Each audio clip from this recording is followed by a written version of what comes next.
தேவனுக்கு மகிமை உண்டாவதாக. மறுபடியும் இந்த வாரத்தின் முதல் நாளை பரிசுத்த நாளை நாம் காணவும், இந்த நாளிலும் நம்ம ஆண்டவராகிய தேவனை தொழுது கொள்ளவும், ஆண்டவர் நம்ம எல்லோருக்கும் அருளிய கிருபைக்காக ஆண்டவருக்கு மகிமை. அல்லேலூயா, அல்லேலூயா, அல்லேலூயா. தேவனுக்கு ஸ்தோத்திரம் உண்டாவதாக. ஆண்டவராகிய தேவனுடைய விருப்பத்தை நாம் அறிந்து கொள்ளும்படியாக இயேசு கிறிஸ்துவை பிதா இந்த பூமிக்கு அனுப்பினார்.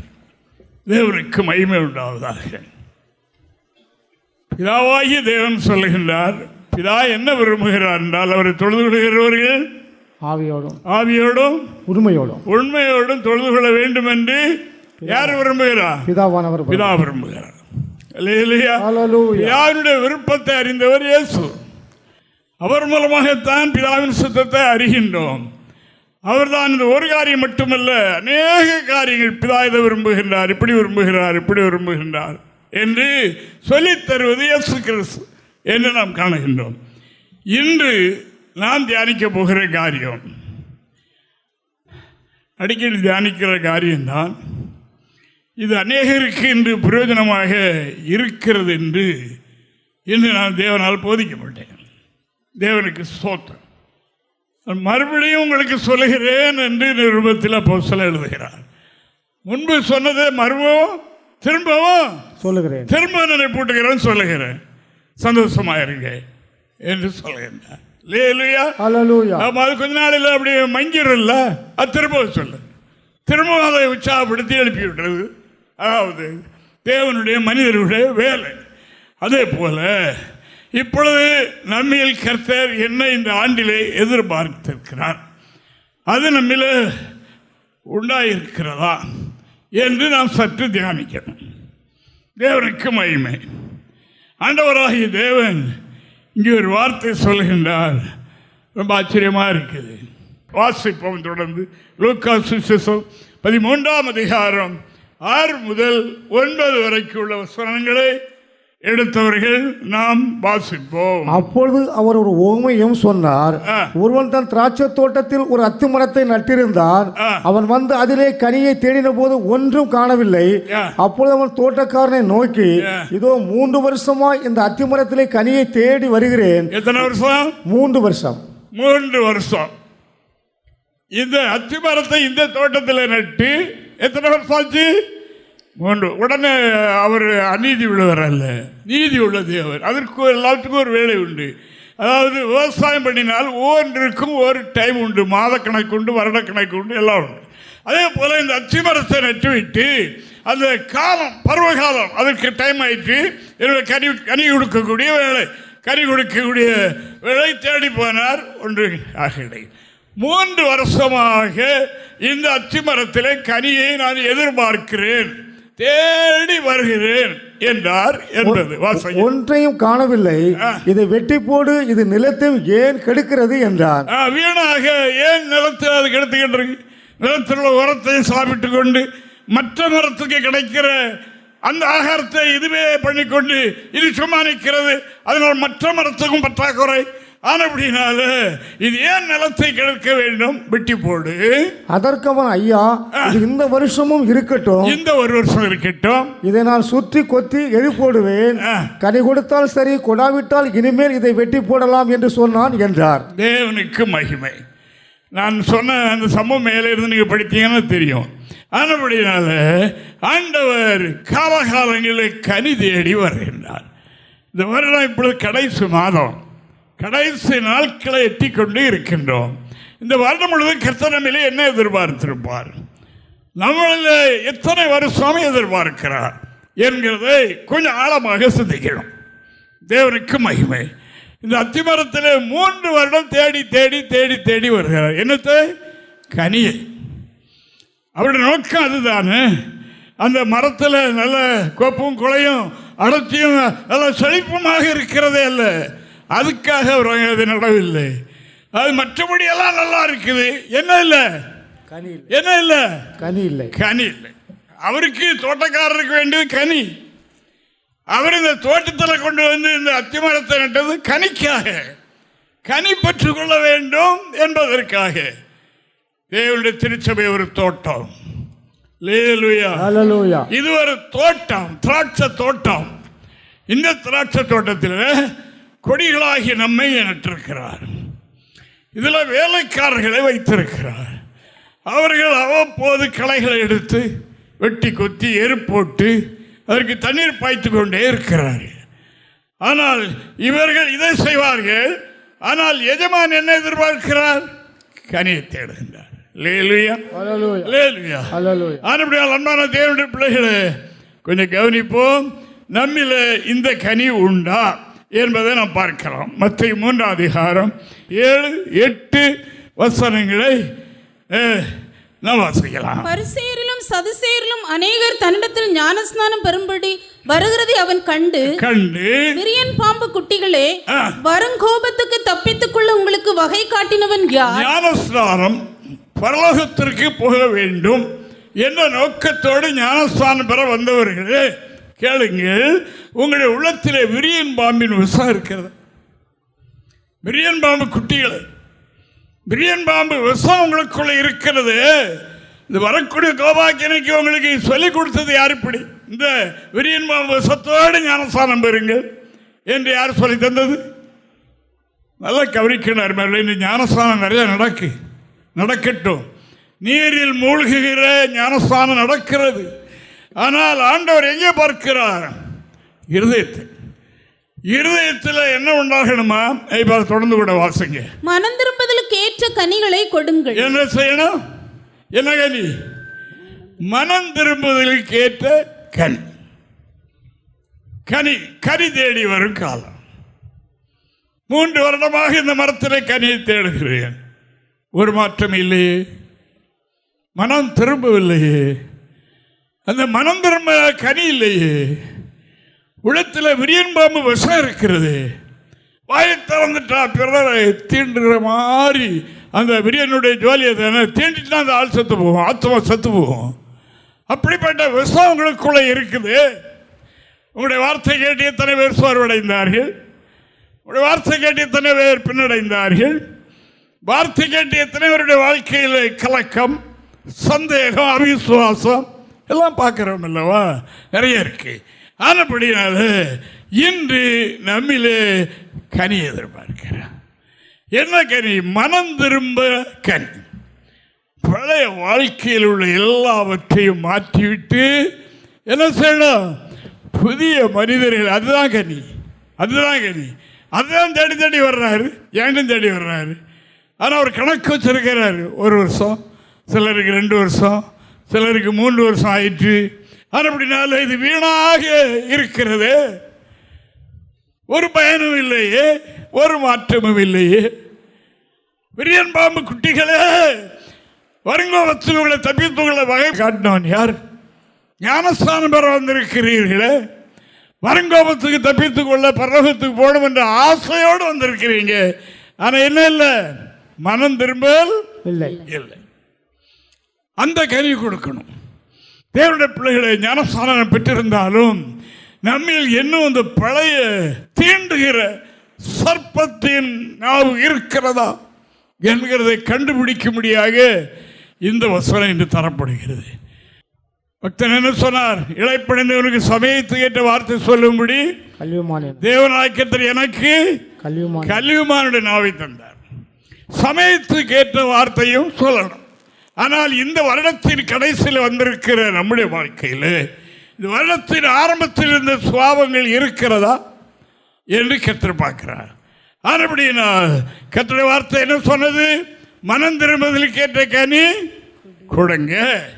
ஆபிரகாம் என்னுடைய தகப்பன் என்று சொல்லிக் கொள்ளாதீங்க. இன்னார் இன்ன பரிசுத்தவான் எனக்கு சொந்தம் என்று சொல்லாதீங்க. அதில் பிரயோஜனம் இல்லை. நீங்க மனம் திரும்பணும் என்று வேதம் சொல்லுகின்றது. தேவனுக்கு மகிமை உண்டாவதாக. அதான் எங்கள் பிரதர் பாஸ்டராக இருக்காங்க. அவர் வந்திருந்தார் ஒரு 2-3 நாளைக்கு முன்னால். அப்போ அவரை ஒருவர் கேட்டாங்க, நீங்கள் நாவூரில் இருக்கிற ஐயா உங்களுக்கு தம்பியா? அப்படி ஒன்றும் தப்பில்லை, அதில் ஒரு தப்பும் இல்லை. இவர் என்ன சொன்னாரா? வாயை வெளியே கொப்பளிச்சுட்டு வாங்க அப்படின்னு சொன்னார். வாயை கழுவிட்டு வாங்க. தம்பி அண்ணன் தம்பி என்று சொல்லாதீங்க. அவர் ஒரு தேவனுடைய மனுஷன். ஆனபடியினால் அவர் எனக்கு அண்ணன், அவர் எனக்கு தம்பி, அவர் எனக்கு சொந்தக்காரர் என்கிற பெருமையில் பிரயோஜனம் இல்லை. ஆனபடினால் என்ன செய்யணும்? கனி கொடுக்கணும். ஆண்டவர் ஒவ்வொருவரையும் உங்களை தேடி வர்றார். இந்த வருடத்தினுடைய நாட்களை, சமயங்களை, மணித்துளிகளை எப்படி கழித்திருக்கிறோம்? எங்கே கழித்திருக்கிறோம்? நம்முடைய நாவினால் எத்தனை பேர் கனி புசித்தார்கள்? எத்தனை பேர் ரட்சிக்கப்பட்டார்கள்? எத்தனை பேர் கர்த்தருக்குள் வந்தார்கள் என்கிறதை கண்டுபிடிக்கணும். இப்படியே வருஷம் வருஷம் இப்படி கடந்துகிட்டே போறதில்லை. அவர் எண்ணுகிற தேவன். மோசே சொன்னார், மோசே சொன்னார், இந்த ஜனங்களை விட்டுவிடு, உன்னை நான் உயர்த்துவேன். இல்லை, அவர்களை, அதாவது அப்படி செய்தால் என்னுடைய பெயரை கிரிக்கிறோம் ஜீவஸ்திலிருந்து. ஏனென்றால் அந்த எகிப்திலே சொல்லிவிட்டு வந்தது என்ன? பாலந்தேன் ஓடுகிற தேசத்திற்கு கொண்டு போகிறேன் என்றல்லவா தேவன் சொல்லியிருக்கிறார், நல்ல அழைத்து வந்தேன் என்று கர்த்தர் போராடினார். சரி, உன்னுடைய வார்த்தையின்படி இருக்கட்டும், உன்னுடைய வார்த்தையின்படி கொண்டு போற. அவர் திறப்பின் வாசல் இருக்கிற தேவனுடைய மனிதன். அவருடைய சொல்லுக்காக அநேகம் காக்கப்படும், அநேகர் காக்கப்படுவார்கள் என்பதை நாம் மறந்துவிட வேண்டாம். அவர்கள் திறப்பின் வாசல் இருக்கிறவர்கள். திறப்பின் வாசல் என்னது? நரகம். நரகம் எப்பொழுதும் திறந்தே கிடக்கு. அந்த நரகத்துக்களை போய் இவர்கள் விழுந்து விடாதபடி இவர்கள் அங்கே நரகத்தின் வாசலில் நின்று, ஆண்டவரே உள்ள விழுந்துடாம காப்பாற்றும் ஐயா, காப்பாற்றிக்கிட்டே இருந்தார். ஒரு நாள் மோசேனிடத்தில் சொல்லிவிட்டார். என்ன சொன்னார்? இதோடு 10 முறை என்னை மறுதலித்திருக்கிறார்கள். மன்னிப்பு ஒரு பக்கம், எந்த பாவிக்கும் மன்னிப்பு உண்டு. பாவம் செய்து அடுத்த ஆராய்ச்சி சில வருஷம் முழுவதும் அறிக்கை செய்யலாம். மன்னித்தேன். நாங்கள் நம்பர் ஏறணும். தேவனுக்கு மகிமை உண்டாவதாக. ஆனபடினால் அன்பான தேவனுடைய பிள்ளைகளே, கவனமாக இருப்போம். இன்று கர்த்தருடைய வார்த்தை என்ன சொல்கிறால், கனி தேடி வருகிறேன். எனது வருடத்தில் சில நாள் மட்டும் இருக்கிறது. நம்மில் அவர் என்ன எதிர்பார்க்கிறார்? கனி எதிர்பார்க்கிறார். 3 வருடமாக நான் பார்த்து கொண்டே வந்து கொண்டே இருக்கிறேன். இந்த இடம் இருக்கட்டும் தந்து கொண்டே இருக்கிறேன். கனி கொடுங்கள். என்ன கனி? மனம் திரும்ப வேண்டும். தேவனுக்கு பிரியமில்லாத எவை உண்டோ அதை விட்டுவிட வேண்டும். ஆனால் அதற்கு வர மோசே வந்தாலும் முடியாது. மோசே கிட்ட சொல்லிட்டாரு, 10 தடவை ஆச்சு, ஒருவரும் கானானுக்குள்ள போக மாட்டாங்க. தேவனுக்கு மகிமை உண்டாவதாக.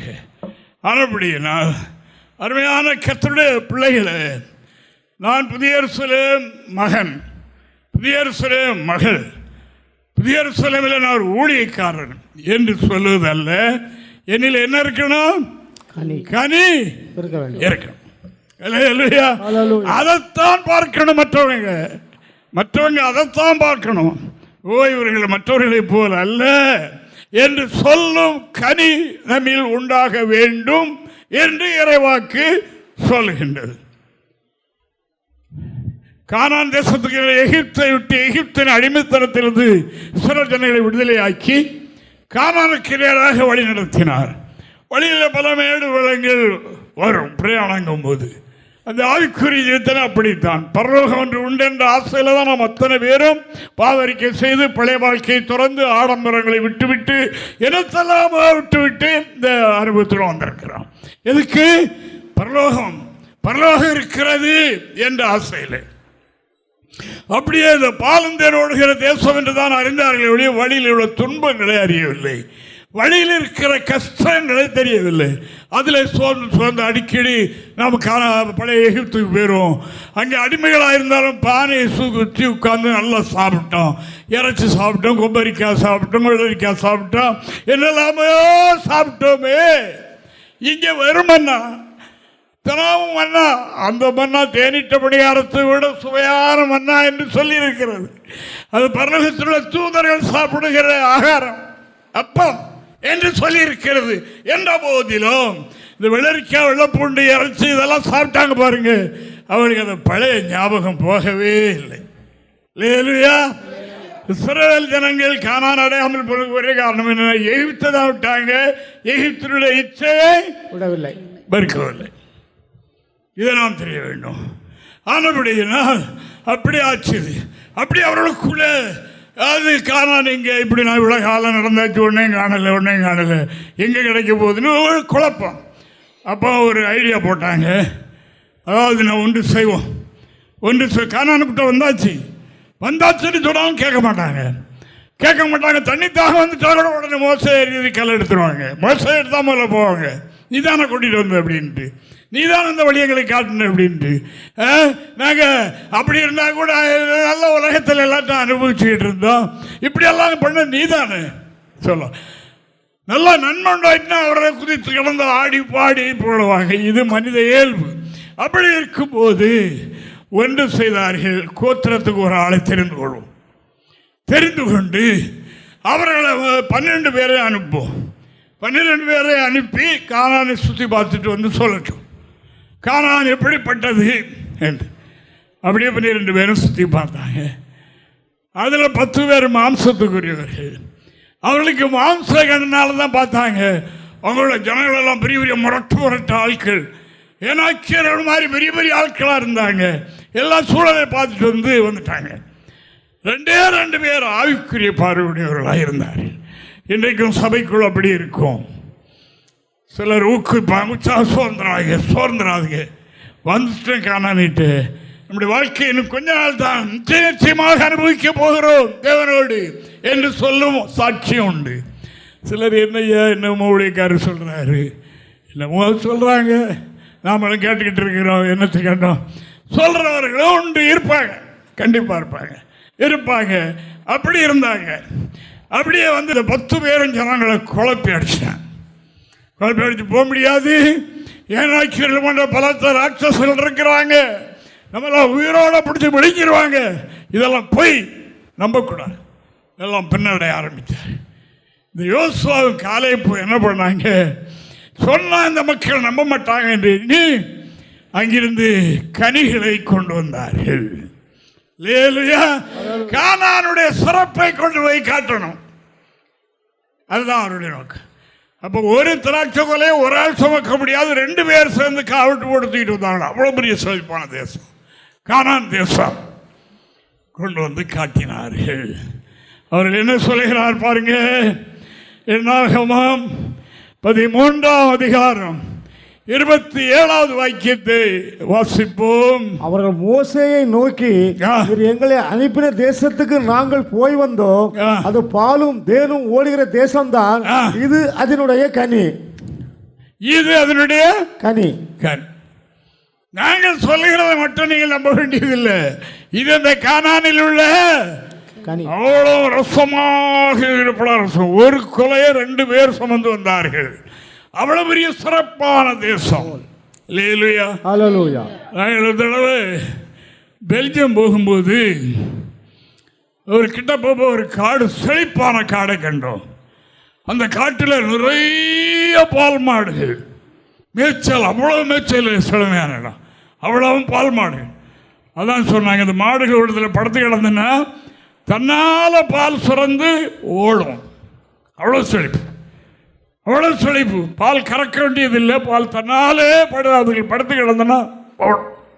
அப்படிப்பட்ட தேசம் கானானும் அப்படித்தான். பாலும் தேனும் ஓடுகின்ற தேசம், செழிப்பான தேசம் என்று வேதம் சொல்லுகின்றது. 10 பேரும் ஜனங்களை குழப்பிட்டாங்க. நம்ம எல்லாரும் கனியுடையவர்களாய் மாறணும். கனி இல்லாதவர்கள் மற்றவர்களை பலகீனப்படுத்தி போடுவார்கள். அதற்கு இடம் கொடுத்து விடக்கூடாது. முதலாவது மனம் திரும்பின கனி நம்மிலே இருக்க வேண்டும் என்று வேதம் சொல்கிறது. பழைய வாழ்க்கை முழுவதும் விட்டு மனம் திரும்பணும். தேவனுக்கு மகிமை. மனம் திரும்பாத சூழல் இருந்தால் நம்மளே கனி இல்லை என்று அர்த்தம். பழைய பேச்சு, பழைய காரியங்கள், பழையது அதே மனதில் வைத்துக்கொண்டு பழைய ஆசைகள், பழைய ஏதோ மனசில் இருந்து போக மாட்டேங்கிறது என்றால் கனி இல்லை என்று அர்த்தம். ஆனபடினால் மனம் திரும்ப வேண்டும். மனம் திரும்பிட்டால் ஆட்டோமேட்டிக்காக கனி உண்டாயிடும். அப்படி இந்த 2 பேரும் 10 பேரும் குழப்பிட்டாங்க ஜனங்களை. 2 பேரும் சொன்னாலே இவர்கள் நம்ப வைக்க முடியாது என்று கனியை கொண்டு வந்து காட்டினார்கள். இது அந்த தேசத்தின் கனி. அதை காட்டினார்கள். நாம் அடைய போகிற கானான் தேசத்தினுடைய சிறப்பில் ஒன்று இது. நாம் அடைய போகிற பரலோக ராஜ்யத்தின் மகிமையில் ஒன்று என்னது? பழைய வாழ்க்கை முழுவதும். இந்த பழைய வாழ்க்கை அந்த தேசத்திற்கு போகாது. தேவனுடைய ராஜ்யத்தை மாம்சம் இரத்தமும் தேவனுடைய ராஜ்யத்தை சுதந்திரிப்பது இல்லை. பழைய வாழ்க்கை பரலோகத்தை சுதந்திரிக்காது. பழைய வாழ்க்கை இருக்கும் வரைக்கும் நான் பரலோகத்தை ஆசைப்பட்டாலும் அடைய முடியாது என்பது. ஆனபடியால் உங்கள் மேல் என் மேலும் கற்றளித்திருக்கிற மகாபரிய அன்பு பெரியது. வருஷங்களை காலங்களை தந்து கொண்டே இருக்கிறார். இதற்காக இந்த வருஷம் கனி கொடுத்துறாதா? இந்த வருஷம் கனி கொடுத்துறாதா? இன்னும் சில நாட்கள் இருக்கிறத கனி கொடுக்க அவர்கள் மனம் திரும்பிட மாட்டார்களா? இதை விட்டுறவனை நமக்கு வேண்டாம் உலகம் என்று எண்ணுவார்களா என்று எதிர்பார்க்கிறார். அதுக்கு தான் அந்த வார்த்தை இன்றைக்கு தேவனுக்கு அதுக்குத்தான் இந்த வார்த்தை இன்றைக்கு தரப்படுகின்றது. அடுத்த வருஷம் கொடுத்தால் அது செல்லுபடி இல்லை. வருஷம் முடிய போவதில்லவா? இந்த வருடத்தின் ஆரம்பத்திலிருந்து இதுவரைக்கும் உங்களிலும் என்னில் ஆண்டவர் எதிர்பார்த்தது என்ன? கனி. அப்போ நம்முடைய வாழ்க்கை ஒரு முறை நாம் திரும்பி பார்ப்போம். நான் தினமும் ஒரு வருஷம் ஆரம்பம் சொல்றேன்னு நீங்க மற்றவங்களுடைய வளர்ச்சியை பார்க்க வேண்டாம்.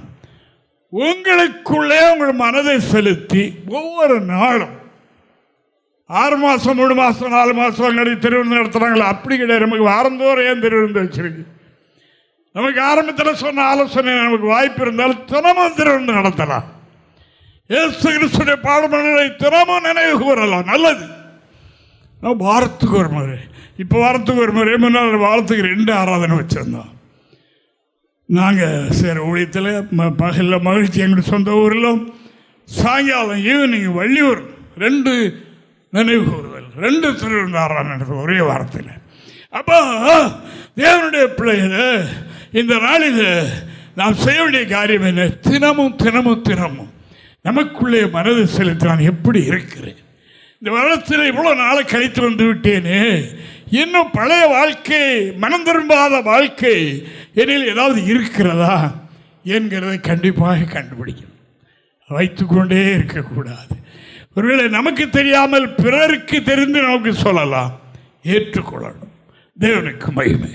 ஆனபடினா ஆண்டவருடைய வார்த்தையில் என்ன சொல்கிறது? 3 வருடமாக இந்த மரத்தில் கனியை தேடி வருகிறேன், ஒன்றுமில்லையே என்று சொல்லாதபடி கனி உள்ள வாழ்க்கை செய்வோம். பழைய வாழ்க்கை எதுவாக இருந்தாலும் வாலிப பிள்ளைகளும் கேளுங்கள், சின்ன பிள்ளைகளும் கேளுங்கள், பெரியவர்களும் கேளுங்கள். தேவனுக்கு பிரியமில்லாத எது இருந்தாலும் மனம் திரும்புங்கள். இதில் ஒன்றும் இல்லை, இது மாயை. எனக்கு நான் சொல்லியிருக்கிறேன். நான் ஸ்கூலுக்கு போயிட்டு இருந்த அந்த வயதில் எங்களுக்கு 2 காளை மாடு உண்டு. ஸ்கூலுக்கு போயிட்டு வந்து அந்த மாட்டை குளத்தில் கொண்டு விட்டு மேய்க்கிறதுக்காக கொண்டு போவேன். விட்டுட்டு ஒரு நிழல்ல இருப்பேன். அப்போ அந்த குருவிகள், சின்ன சின்ன குருவிகள் மாதிரி நிற்கும். அப்போ நம்ம கிட்ட போனால் துள்ளி அதில் துள்ளி இருந்துக்கிட்டோம். அப்புறம் கிட்ட போனால் துள்ளி அப்போ சின்ன குஞ்சு குருவி போலுக்கு நம்ம இன்னும் கொஞ்சம் வேகமாக போனால் கொஞ்சம் தள்ளி போயிருந்துவிடும். போட்டு நம்மளை ஒரு வழி பண்ணி விலகினப்படுத்தி விட்டு அது பறந்து ஓடியே போயிடும். அது பெரிய குருவி, அதனுடைய இனம் சின்னது. அது என்னது? நம்மகிட்ட என்ன நம்மளை ஏமாத்துது. நீ என்ன பிடிச்சிடலாம்னு சொல்லி நம்ம ஏமாற்றி கடைசியில் விலகினப்படுத்தி போட்டு அது ஓடி போயிடும். இதுதான் பாவத்தினுடைய கிரியை. ஒன்றும் கிடையாது. ஒன்றும் கிடையாது. ஆமா, சாலமோன் சொல்லிட்டார், எல்லாத்தையும் அனுபவிச்சு அவர் தான் சொல்லிட்டார். எல்லாம் மாயன்னு சொல்லி மாயம். அதோட சேர்த்து என்ன போட்டார்? மனதுக்கு சஞ்சலம். ஆமா, அந்த மாயை பின்பற்றி போறதுனால உண்டாகிறது மனதுக்கு சங்கடம், உளைச்சல். மனதில் இருக்க சமாதானம் கிடையாது. ஆனபடி நான் இன்று நமக்கு தருகிற ஆலோசனை, அடுத்த ஒரு வருஷத்தை நாம் சில நாட்களுக்குள் சந்திக்க போகிறோம். அந்த வருடத்துக்குள்ளே இந்த கனியற்ற வாழ்க்கையோடு பேரப்பட ஒரு தீர்மானம் பண்ணுவோம். ஆண்டவரே, வருகிற ஆண்டிலே நீர் விரும்புகிற கனியை நான் கொடுப்பேன் என்ற ஒரு தீர்மானம் பண்ணுவோம். அதற்கு மாறான விரியன் பாம்பு விஷம் ஒன்று எனக்குள்ளே வேண்டாம், விட்டு விடுகிறேன் சொல்லுவோம். தீர்மானம் பண்ணுவோம். பண்ணினால் கர்த்தர் உதவி செய்வார். நமக்கு உதவி செய்யும்படியாகத்தான் பரிசுத்தாய் நமக்குள்ள வந்திருக்கிறார். எந்த ஒரு மனிதனும் தனிப்பட்ட முறையிலே கனி கொடுக்க முடியாது. கனியுள்ள வாழ்க்கையை செய்யவும் முடியாது. மனம் திரும்பி உலகத்தை விட்டு விலகவும் முடியாது. அதற்கு உதவி செய்யத்தான் பரிசுத்தாவியை தேவன் நமக்கு அனுப்பியிருக்கிறார். நம்முடைய விலையினத்தில் நமக்கு உதவி செய்யும்படி பரிசுத்தாவியானவர் நம்மோடு கூட இயேசு வந்தது நம்மோடு இருக்கத்தான். அவர் பிதாவின் சுத்தம் செய்துவிட்டு போய்விட்டார். பரிசுத்தாவியானவர் கடைசி வரைக்கும் நம்மோடு கூட இருக்க வந்திருக்கிறார். இம்மானுவேல் என்பது தேவன் நம்மோடு இருக்கிறார் என்ற அர்த்தம். இந்த தூய ஆவியானவர் என்னென்றைக்கும் நம்மோடு இருந்து நம்மில காணப்படுகிற இந்த கனியற்ற அந்தகார கிரிகளை அகற்றி நம்மை கனியுடையவர்களாய் மாற்ற அதற்குரிய உதவி செய்ய. கனிகளில் ஒன்றுக்கு பேர் என்ன பேர்? ஆவிக்குரிய கனி. ஆவிக்குரிய கனி. ஆவிக்குரிய கனியோ என்றால் கலாத்தியர் கூட வாசிக்கலாம் பார்ப்போம். கலாத்தியர் 5ஆம் அதிகாரம் 21, 22 வசனங்களை வாசிங்க பார்ப்போம். ஆவியின் கனியோ, ஆவியின் கனியோ அன்பு, சந்தோஷம், சமாதானம், நீடிய பொறுமை, தயவு, நற்குணம், விசுவாசம், சாந்தம், இச்சையடக்கம், இப்படிப்பட்டவர்களுக்கு விரோதமான பிரமாணம் ஒன்றும் இல்லை. ஒரே கனியில் இத்தனை சுவை பார்த்தோம்ல, இத்தனை சுவைகள். ஆவியின் கனியோ அதுக்குள் அடங்கியிருக்கிற சுவைகளோ என்று நாம் பார்த்தோம். ஆவிக்குரிய கனிகள் இவைகள் எல்லாம் ஆவிக்குரிய கனிகள். இல்லையா? கனி கொடுக்க வேண்டும். கனி ஆவியை பெற்ற மக்களாகிய நாம் ஆவிக்குரிய கனி கொடுக்கணும். ஆவிக்குரிய கனி கொடுக்கணும் கர்த்தர் எதிர்பார்க்கிறார். ஜனங்களும் அதுதான் எதிர்பார்க்கிறார். வெறும் மரத்தை தேடி ஒரு பறவை கூட வராது. கனி கொடுத்த மரத்தை தேடி எங்கெங்கோ பறவைகள்லாம் வந்துவிடும். பார்க்கிறோம் இல்லவா? வருஷந்தோறும் வெளிநாட்டு பறவைகள் வந்து சில இடங்களில் கூடுது பாருங்க. அந்த தேசத்தில் அறுவடை ஆகி தானிய தேவசம் உண்டாகிற காலத்தில் அவர்கள் வெளிநாட்டில் இருந்து உற்சாகம் கிடையாது, டிக்கெட்டும் கிடையாது, ஒன்றும் கிடையாது. கரெக்டாக அந்த மரத்துக்கு வந்துடுது. அங்கே அரசாங்கம் அந்த ஊராரும் அதுக்கு வேண்டிய பாதுகாப்பு கொடுக்கிறாங்க. அதே ஒன்றுமாய் அருமையானவர்களே, நமக்குள்ளே பரிசுத்தாவி எதற்கு வந்திருக்கிறார்? கனி கொடுக்க வைக்க. கனி கொடுக்க. அந்த கனியை தேடிதான் ஜாதிகளும் ராஜாக்களும் நடந்து வருவார்கள். இல்லையா? நடந்து வருவார்கள். நடந்து அவ்வளவு பற்றி வருவாங்க. நடந்து வருவார்கள். ஆனபடினால் இன்று கர்த்தருடைய வார்த்தை சொல்லுகின்றது கனி தேடி வருகிறேன். இதுவரைக்கும் கனியுடைய மக்கள் நிறைய இருக்கிறீங்க. எல்லாரும் நான் பொதுவாக சொல்றது இல்லை, தேவனுக்கு மகிமை. கனி கொடுக்கிற மக்கள் நிறைய இருக்கிறீங்க, இல்லை என்று இல்லை. கனி கொடுக்காதவர்கள் கனி கொடுக்கணும். அந்த திராட்சைத்தோடு நிற்கிற எல்லாத்தையும் சொல்லவில்லை, ஒரு மரத்தை தான் சொல்லி அந்த மரத்தில் தான் கனியை தேடி வருகின்றார். அத்தி மரத்தில் கனி இல்லை என்ற போது ஆண்டவர் வேறு வார்த்தை சொல்லுகின்றார். உங்களுக்காக தேவ ஊழியக்காரர்கள் எத்தனை தடவை பரிந்து பேசுகிறார்கள் என்பது உங்களுக்கு தெரியாது. ஒவ்வொருவரை பற்றியும் தேவன் தம்முடைய ஊழியக்காரர்களுக்கு என்ன சொல்லுகிறார் என்று உங்களுக்கு தெரியாது. இவர்கள் என்ன சொல்லுகிறார்கள்? ஐயா போட்டு இந்த வருஷம் இருக்கட்டும், நாங்கள் இன்னும் கூட போதனை கொடுத்து பார்க்க. தேவனுக்கு மகிமை. கனி தேடுகிற காலம்.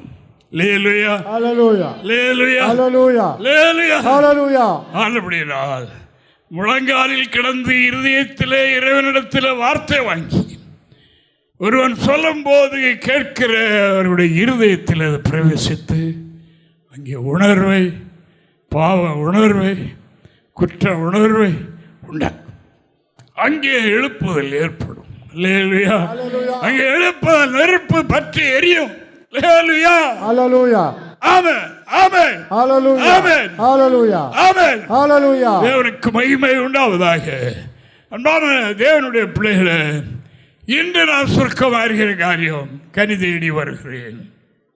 நாம் எல்லாரும் ஒரு மரங்கள், திருச்சபை ஒரு தோட்டம், இதில் இருக்கிற ஊழியக்காரர்கள் நம்மை வளர்க்கிற வேலைக்காரர்கள். தேவனுக்கு மகிமை. அவர் நம்மளுக்கு வேலைக்காரர்கள்.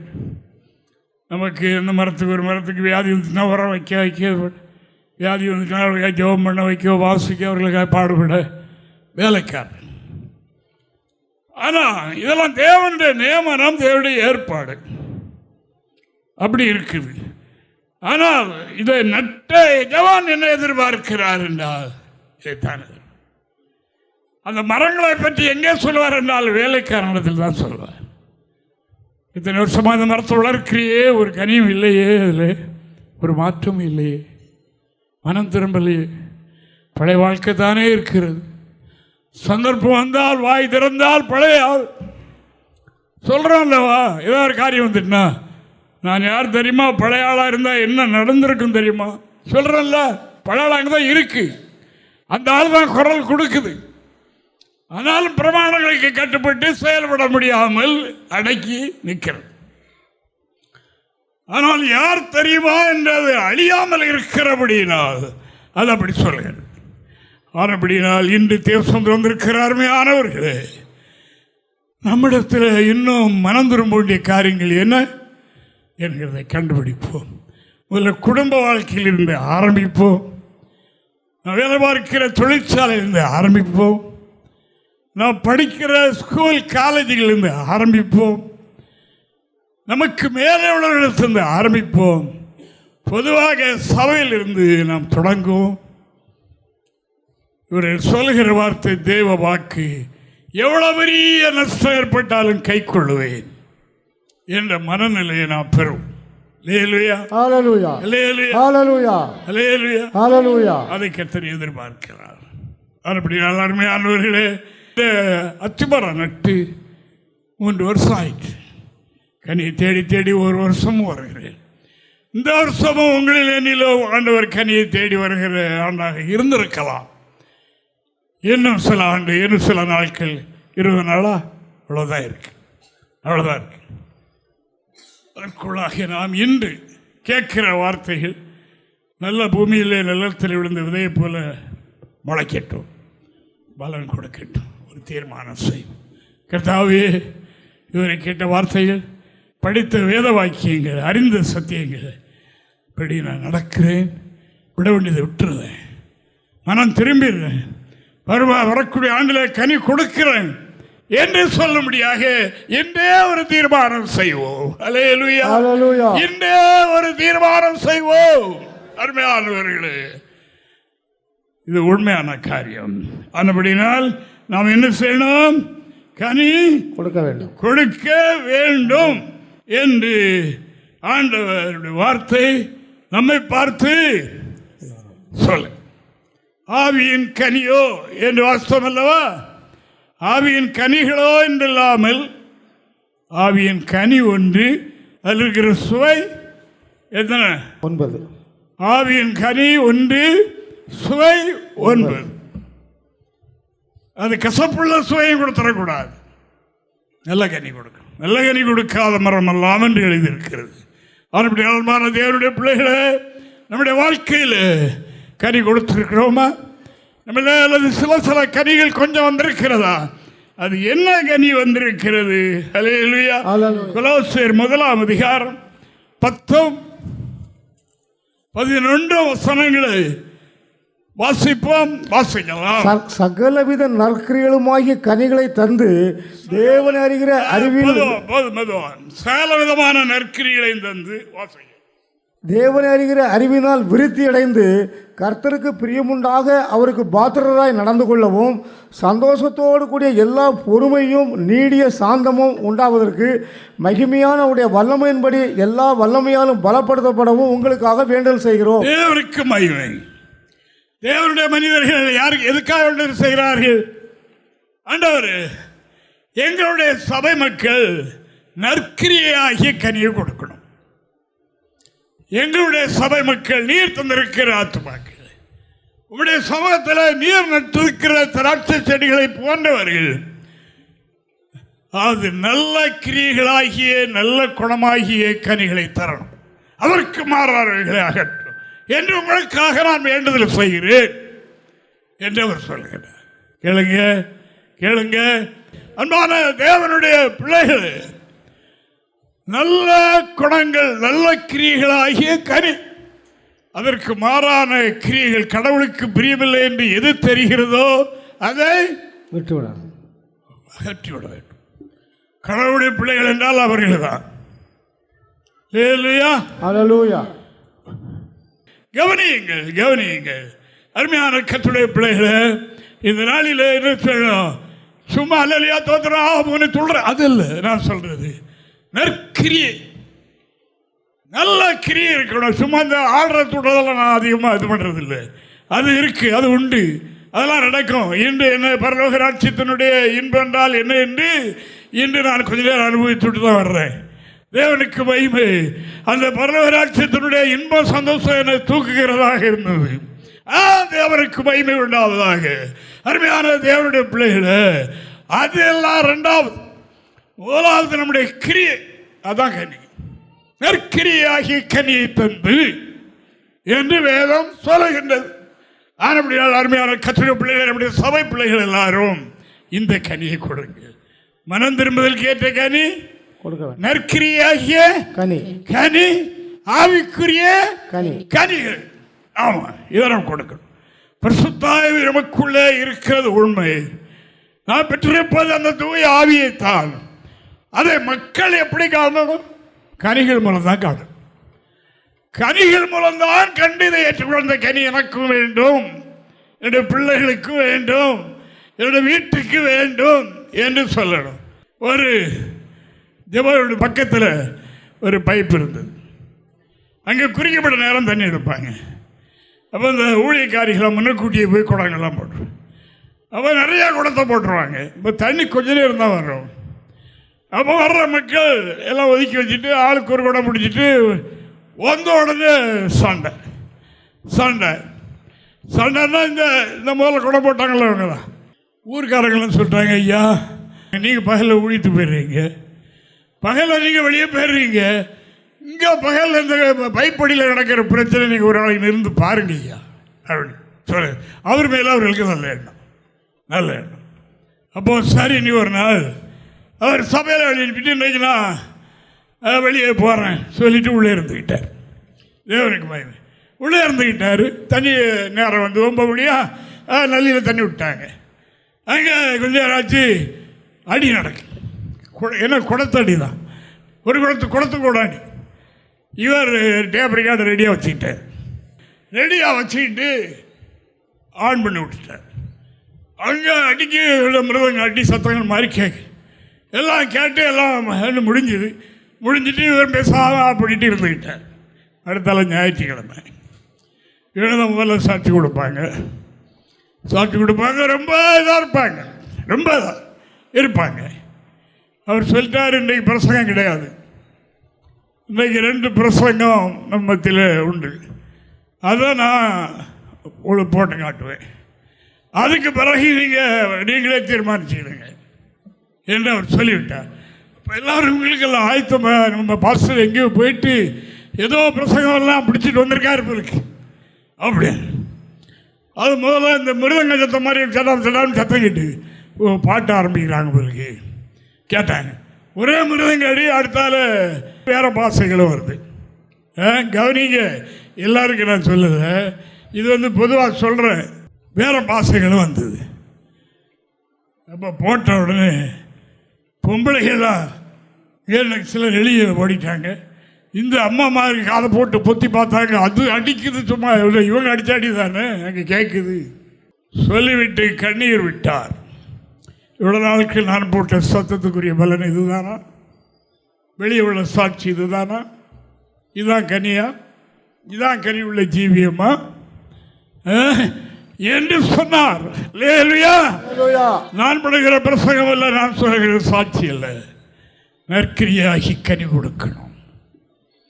எனக்குள்ளே இருக்கிறது பரிசுத்த ஆவியானவர் என்பதை கனியின் மூலமாக காண்பிக்க வேண்டும். நீ வாசித்தீங்க இல்லையா? அது திரும்பவும் போய் வாசித்து பார்த்துக்கிடுங்க. கலாத்தியர் 5:21-22 திரும்ப வாசித்துக்கிடுங்க.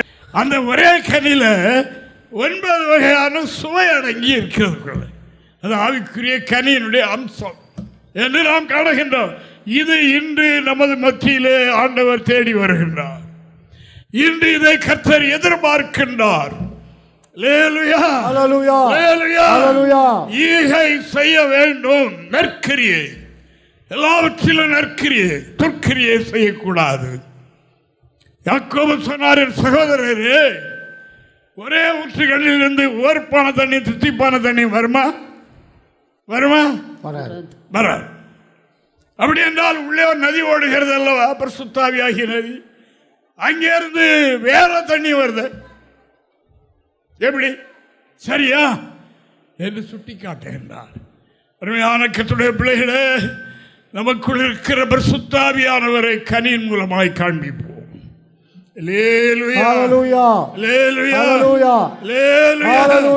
கனியின் மூலமாக காண்பிப்போம்.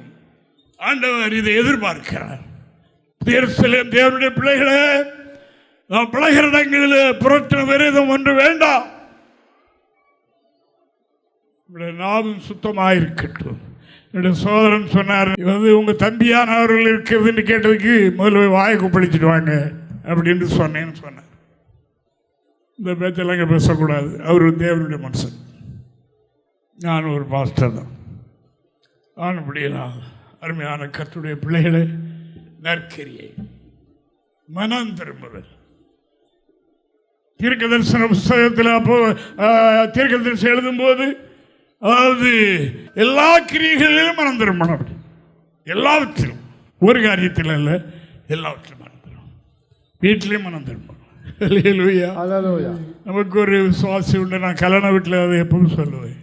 பெங்களூரில் ஒரு மிலிட்ரி கேப்டன் நம்ம ஊழியக்காரராக மாறி இருந்தார். அவர் பல சூழலிலேயும் சபையை தெரிந்து கொண்டு சபையில் சேர்ந்தார். அப்புறம் அவர் ஊழியக்காரராக மாறிட்டார். பின்னால் அவருக்கு 6வது ஒரு புண்ணு காலில் இருந்தது. நம்முடைய உபதேசத்தில் வந்தோன்னு சோமாயிட்டார். இருக்கட்டும்.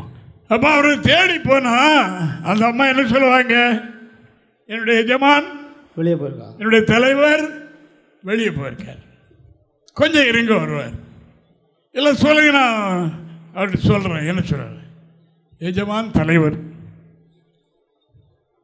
ஆபிரகாமே சாரா இப்படி சொன்னாங்க, ஆண்டவனே ஆண்டவரே. கனி, தேவனுக்கு மகிமை உண்டாவதாக. நற்கிரியாகிய கனி. இதை நீங்க தெரிஞ்சுக்கிட்டீங்க. தேவனுடைய பிள்ளைகளே, நமக்குள்ளே பரிசுத்த ஆவியானவர் இருக்கிறார். இந்த வருஷ கடைசியிலேயும் அவர் நாளை குறிப்பிட்டு வந்து நிற்கிறார். கனி உண்டா?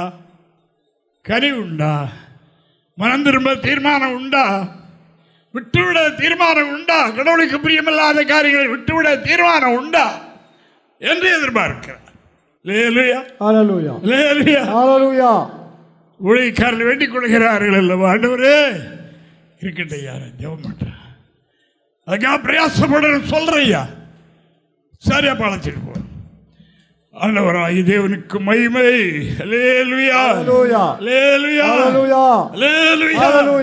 அருமையான தேவனுடைய பிள்ளைகளே, கனியற்ற அந்தகார கிரியைகளை அகற்றுவோம்.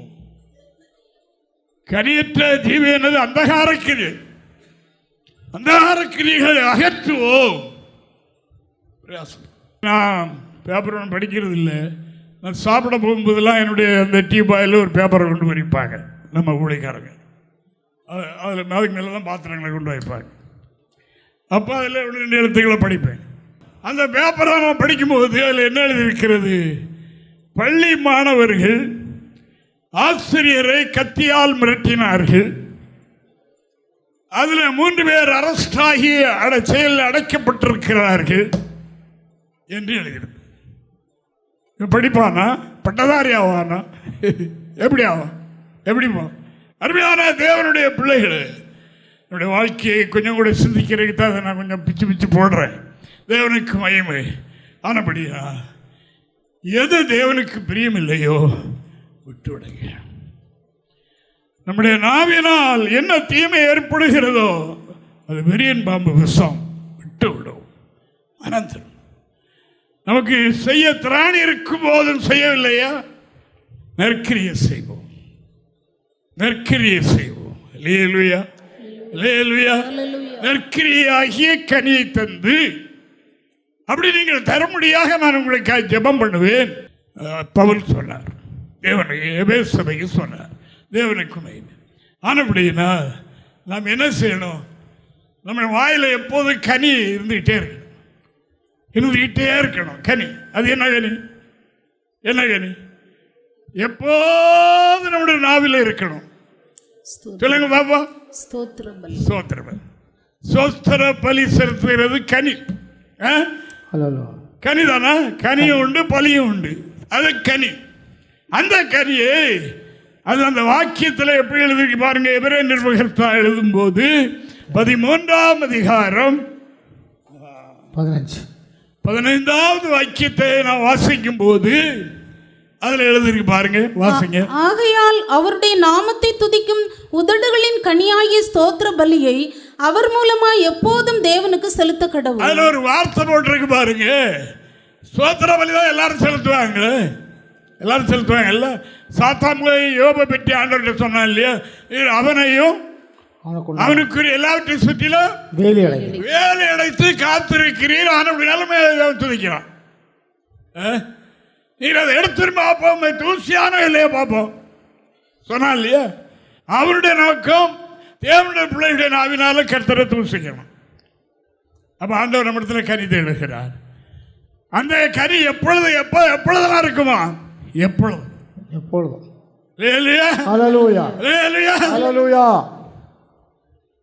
ஒரு குடும்பம், விசுவாச குடும்பத்து பக்கத்தில் ஒரு விசுவாச ரட்சிக்கப்படாத குடும்பம் இருந்ததான். இந்த விசுவாச குடும்பத்தில் 1ஆம் தேதி வந்துட்டுனா 10ஆம் தேதி 12, 15 ஒரே பாட்டும் படிப்பும் பயங்கரமா இருக்குமா. ரொம்ப சந்தோஷப்படுவாங்க. பிள்ளை குட்டிகள்லாம் சேர்ந்து கண்டதெல்லாம் போட்டு அடித்து தாளம் அடித்து பாட்டு. 15 தாண்டிட்டுனா அங்கே சத்தம் மெதுவாய் குறைஞ்சி 20ஆம் தேதியில் ஒன்று, அப்புறம் ஒன்று இருக்காங்க. மாதிரி 1ஆம் தேதி வந்ததான். ஏன் அந்த சம்பளம் வாங்கின உடனே அங்கே பாட்டு படிப்பு துதி இருக்கு. சம்பளம் காசு குறைஞ்ச உடனே என்ன வேண்டி கனி, கடவுள் கொடுக்கக்கூடிய கனி போச்சு.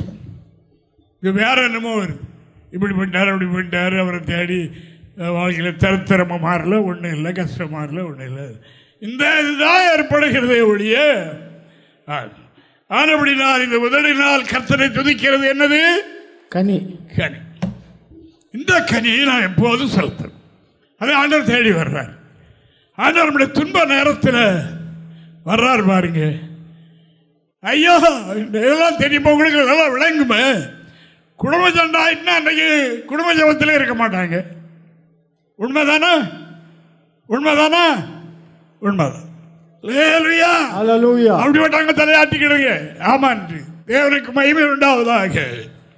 அருமையான கர்த்தருடைய பிள்ளைகளே, உங்களுக்குள்ளே தயாரார் கர்த்தரை கொடுக்க வேண்டிய கனியை கொடுக்க மாட்டீங்களே. வாழ்க்கையில் வரும் நெருக்கடிகள், துன்பங்கள் வரும், பிரச்சனைகள் வரும். வரும்போது என்ன செய்யணும்? அந்த நேரத்தில் தான் ஆண்டவர் கனி இருக்குதான்னு பார்க்க வருவார். இந்த நிலை ஏற்பட்டு கனி கொடுத்தாங்களா அல்லது கசப்பு கனியை கொடுக்காங்களா பாப்பா. ஆமென், ஹல்லேலூயா, ஆமென், ஹல்லேலூயா. இப்போ உங்களுக்கு விளங்கும்.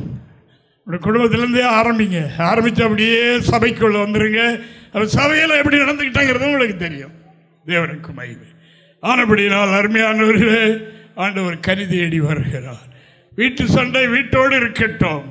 இந்த வார ஆலயத்துக்கு வரமாட்டேன் என்று ஸ்ட்ரைக் பண்ணாதீர்கள். அதை கர்த்தருக்கு கொடுக்க வேண்டிய கனி நீங்கள் கொடுக்கவில்லை. கசப்பான கனியை கொடுக்கிறீர்கள். சரிதான், தேவனுக்கு இன்றைய நிலை அப்படித்தான். ஆனால் அதை செய்யாதீர்கள். அதில் ஒரு ஹார்டான வார்த்தையை போட்டிருக்கார் பார்த்தீங்களா? ஏன் இதை விட்டுருக்கா, வெட்டி போடுன்னு சொல்றாரா? சொல்றாரு இல்லையா? அவர் தான் சொல்றாரு. ஆனால் நம்மளுக்கு திறப்பின் ஆசிரியர் இருக்கிறவர்கள் அவர்களை கெஞ்சுறாங்க. ஆண்டவரே உடமையா அந்த ஒரு வருஷம் பார்ப்போம் சொல்றாங்க. அதனால அதனால அதனால இல்லாவிட்டால் என்ன நடக்கும் என்பதை நீங்கள் அறியீர்கள், நாங்கள் அறிகிறோம். தேவனுக்கு மகிமை. இந்த தெய்வீக பணிக்கு விரோதமாக எதிர்த்த நபர்களை நாம் திரும்பி பார்க்கும்போது ஒன்றையும் காணவில்லை. உலகிலும் இல்லை, அநேக சபைகளிலும் இல்லை. அதற்காக நாம் அழுகின்றோம். பரிசுத்தவான்கள் கெஞ்சி ஜெபம் பண்ணினார்கள் என்று எழுதியிருக்கிறது. ஜனங்களுக்காக, தேவனுக்கு மகிமை. ஹல்லேலூயா. கெஞ்சினார்கள், அப்பா இறங்கும் இறங்கும் இறங்கிருவியா, அழைக்க வேண்டாம். ஆனபடியால் அருமையான கர்த்தருடைய பிள்ளைகளை, கர்த்தர் இன்று நம்மோடு பேசுகிறார் அல்லவா? அவர் என்ன சொல்லிக்கிட்டு இருக்கார் என்று நமக்கு தெரியுது. பயப்படுகிறோம். தேவனுக்கு மகிமை. ஆனபடியால் அருமையான கர்த்தருடைய பிள்ளைகளை, கனி கொடுப்போம், கனி கொடுப்போம், கனி கொடுப்போம். எப்பொழுதும் எந்த வேளையிலும் கனி கொடுப்போம், எந்த சூழலையும் கனி கொடுப்போம். வாழ்க்கையில் ஏற்பட்ட நெருக்க தினத்திலேயும் கனி கனி கொடுக்க வேண்டும், கொடுப்போம். கனி கொடுக்க வேண்டும் என்று இறைவாக்கு சொல்கிறது. எதற்கு இலக்காக இருப்பவர் பக்தர் யோபு. அவருக்கு வந்த துன்பம், அவருக்கு வந்த நெருக்கடி யாருக்கும் வராது. அவருக்கு அவ்வளவு பெரிய சூழல் ஏற்பட்ட போதிலும் சாத்தானுடைய திட்டம் என்ன? எல்லாம் எடுத்துறோம், தூசியானோ பார்ப்போம். ஒரு உத்தமன் என்று சொல்கிறீர், சன்மார்க்கன் என்று சொல்கிறீர், தேவனுக்கு பயந்து பொல்லாப்பை விட்டு விலகிற மனுஷன் என்று சொல்லுகிறீர். ஆனால் எல்லாம் நிறைவா இருக்குது, அதனால உண்மை துதிக்கிறான். எடுத்துரும் பார்ப்போம். இதை யாருக்கும் சகிக்க முடியுமா? இந்த ஒரு வசனம் வாசிங்க பார்ப்போம். யோபியின் புத்தகம் 1ஆம் அதிகாரம் 21. நிர்வாணியாய் என் தாயின் கற்பத்திலிருந்து வந்தேன், நிர்வாணியாய் அவ்விடத்துக்கு திரும்புவேன். எப்படி அணுகிறார் பார்த்தீங்களா? இந்த பூமியில் வந்து ஐஸ்வர்யமோ செல்வமோ வீடு வாசலோ காரோ வண்டியோ உத்தியோகமோ அழகோ குடும்பமோ எதா இருந்தாலும் சரி, இங்கேயே கத்தர் கொடுத்ததுதான். நான் வரும்போது ஒன்றை கொண்டு வரவில்லை, ஒன்றை கொண்டு வரல, ஒரு அண்ணாங்கயிறு கூட கிடையாது. தேவனுக்கு மகிமை உண்டாவதாக. நான் நிர்வாணியாக வந்தேன், நிர்வாணியாக போகிறேன். கர்த்தர் கொடுத்தார், கர்த்தர் எடுத்தார், கர்த்தருடைய நாமத்துக்கு ஸ்தோத்திரம் என்றான். எப்ப சொன்னாரு? 10 பிள்ளைகளும் ஒரே நேரத்தில் இறந்து போச்சு. தொட்டில் பிள்ளையும் இல்லை, கைக்குள்ளையும் இல்லை. வாலிப பிள்ளைகள், வாலிப பிள்ளைகள் 10 பேரும் ஒரு வீட்டில் சாப்பிட்டு கொண்டு இருக்கும் போது ஒரு ஆந்திரத்திலிருந்து சூறாவளியை போல ஒரு காற்று வந்து அந்த வீட்டை சுற்றி சுழற்றி விழுந்தது. பிள்ளைகள் இறந்து போய் இழந்தார், வஸ்திரத்தை கிழித்தார், மூங்கப்பெற விழுந்தார். கர்த்தர் கொடுத்தார், எடுத்தார். அவருக்கு உதடலின் கனியாகிய ஸ்தோத்திர பலி, உதடலின் கனியாகிய ஸ்தோத்திர பலியே எப்பொழுதும் செலுத்த, எப்போதும் இப்போதும் இப்படி பேர். சிந்திச்சு பார்ப்போம், சிந்திச்சு பார்ப்போம். ஒரு குழந்தை நம்ம இடத்துல போய்விட்டார், ஒரு நபர் போயிட்டார், வயசான ஒரு ஆள் இறந்து விட்டா கூட அன்றைக்கு ஆலயம் இல்லை, ஒன்றும் இல்லை. ஆனால் ஒரு சகோதரன் உண்டு, அது இப்போ இல்லை, அவர் இந்து கன்வெர்டடு. அவர் புறப்பட்டு நிற்கிறார். அப்பாவுக்கு இப்போ பேரும் கொஞ்சம் இதில் பேருங்கிற மாதிரி துடிச்சிட்டாங்க. எல்லாரும் கூட்டம் கூடியாச்சு. போயிட்டு தான் விட்டு கிளம்பி ஆராதனை பேரும் ஆண்டவருக்கு கொடுக்க வேண்டிய கனியை கொடுக்க முடியாது என்று எண்ணி வேக வேகமாக புறப்பட்டு கொஞ்சம் துடிப்பு இருக்கும்போது கோயிலுக்கு வந்துட்டேன். கோயிலில் வந்த பிறகு இப்போ போன் வந்த பிறகு அவன் வந்து எட்டி பார்க்கலையேன்னு சொல்ல போனான் அப்படின்னு வச்சு தெரியும். இப்போ வேறு மணி நேரத்தில் அவருக்கு தெரியும். ஆராதனை முடிஞ்சு வெளியே போய் பார்த்தார். நீ போய் கொஞ்ச நேரத்தில் ஆயிடுச்சு. இந்த வர்றேன் கடவுளுக்கு கொண்டு கனியை கொடுத்தாச்சு. அன்பான தேவனுடைய பிள்ளைகள், யோபு சொன்னார், கர்த்தர் கொடுத்தார், கர்த்தர் எடுத்தார், அவர் எடுத்துக்கிட்டார், அவருக்கு ஸ்தோத்திரம். ஆலயத்துக்கு எந்த காரணத்தை கொண்டும் முடக்கி விடாதீர்கள். வீட்டில் செய்கிற ஜெபத்தை முடக்கி விடாதீர்கள். ஜன ஜெபத்தை விட்டு விடாதீர்கள். ஜெபத்தில் நான் புலம்பல் பாடல் பாட வேண்டாம். அவருக்கு எல்லாம் தெரியும், எல்லாம் தெரியும். அவருக்கு என்ன செய்யணுமா? நம்முடைய வேண்டுதல்கள் எல்லாம் எப்படி தெரியப்படுத்தணுமா? ஸ்தோத்திரத்தோடு கூடிய வேண்டுதல். அப்ப எல்லா புத்திக்கும் மேலான ஆனபடியினால் நம்முடைய வாழ்க்கையினுடைய வாயிலிருந்து வர வேண்டியது என்ன? கனி. அதுல ஒன்று ஸ்தோத்திர பலி செலுத்துவது. ஸ்தோத்திரம் செய்வது உதவியின் காணியாகி ஸ்தோத்திர பலி மட்டுமல்ல கனி என்று இரவாக்கு சொல்கிறபடினால் ஆண்டவரே ஆண்டவரே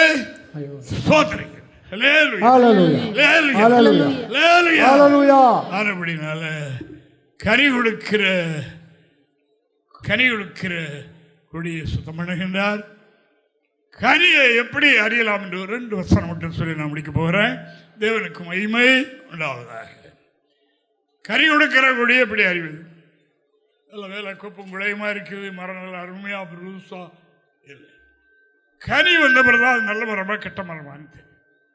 தேவனுக்கு மகிமை. அதுவரைக்கும் பாட்டு தான் படிப்புத்தான் எல்லாம் தான் நல்ல பிரசங்கம் தான் எல்லாம் தான் இருக்குது. கனி இல்லாவிட்டால் ஒன்றும் இல்லை என்று இயேசு சுவாமி சொல்கிறார். மத்தேயு 12ஆம் அதிகாரம் 33வது வாக்கியத்தை நான் வாசித்து பார்ப்போம். மரம் நல்லதென்றால் அதன் கனியும் நல்லதென்று சொல்லுங்கள், மரம் கெட்டதென்றால் அதன் கனியும் கெட்டது என்று சொல்லுங்கள். மரமானது அதன் கனியினால் அறியப்படும். கனியினால மட்டும்தான் அறியப்படும். கனியினால நல்லது கெட்டது நான் விளைச்சிட்டு போட்டிருக்கிறதுனால ஊழியக்கார விசுவாசம் அல்ல. என்னுடைய கனி ரொம்ப முக்கியம். இந்த கனி கொடுக்கிறவர்களுக்கு தான் பரலோகம் உண்டு என்றும் அது 21ஆம் அதிகாரம் 43வது வாக்கியத்தை நாம் வாசிக்கலாம். ஆகையால் தேவனுடைய ராஜ்யம் உங்களிடத்திலிருந்து நீக்கப்பட்டு, கனி கொடுக்காதவர்களிடத்திலிருந்து நீக்கப்பட்டு, அதற்கேற்ற கனிகளை தருகிற ஜனங்களுக்கு கொடுக்கப்படும். போதும். தேவனுக்கு மகிமை. இத்தனை சாட்சிங்கிறது இல்லை. கனி இல்லாவிட்டால் அந்த ஸ்டேஜ், அந்த இடம், அந்த ஸ்தானம், அந்த அதிகாரம் அது கனி கொடுக்கிறவர்களுக்கு கொடுக்கப்படும். இந்த கனி கொடுக்கிறவர்களுக்கு தான் பரலோகத்தில் மேன்மையான இடம் உண்டு என்று இறைவாக்கு சொல்கிறது. முடிக்கிறேன். அப்படினால் இன்று நமக்கு தருகிற சுருக்கமான ஆலோசனை கனி தேடி வருகிறேன் என்பது. இந்த வருடத்தின் கடைசி நாள் 3 வருடம் என்று போட்டார். நம்மிடத்தில் அதை பார்த்து 1 வருஷமோ 2 வருஷமோ இல்லையா அதற்கு மேலுள்ள வருஷமோ அவர் கனி தேடுகிறார். மீது இருக்கிற நாளில் தீர்மானம் பண்ணுங்க. இந்த வருடத்தின் ஆரம்பங்களிலே கடந்த நாட்களில் நம்ம ஏற்பட்ட பலகீனங்களை கண்டுபிடிங்க. கண்டுபிடித்து சரி பண்ணுங்க. அதிலிருந்து மனம் திரும்புங்க. அதில் நற்கிரியைகளை செய்யுங்க. தேவனுடைய வேதத்தில் சொல்லியிருக்கிற பிரமாணத்தின்படி இருக்கிறது அல்லவா, அதன்படி நாம் நடந்து கொள்வோம். தேவனுக்கு யாரும் செய்யுங்கள். கர்த்தரங்களை ஆசீர்வதிப்பாராக. கனி தேடி வருகிறேன் என்று சொல்கிறார். கனி கொடுப்போம். எங்களை தொடர்பு கொள்ள வேண்டிய முகவரி புதிய எருசலேம் சபை 3/248A தெற்கு சானல் கரை, அனந்தன் பாலம், சாலேம் நகர், ஆசாரிப்பள்ளம் போஸ்ட், நாகர்கோவில் 629201. எங்களது தொலைபேசி எண் 8931313126 மற்றும் 94895299462.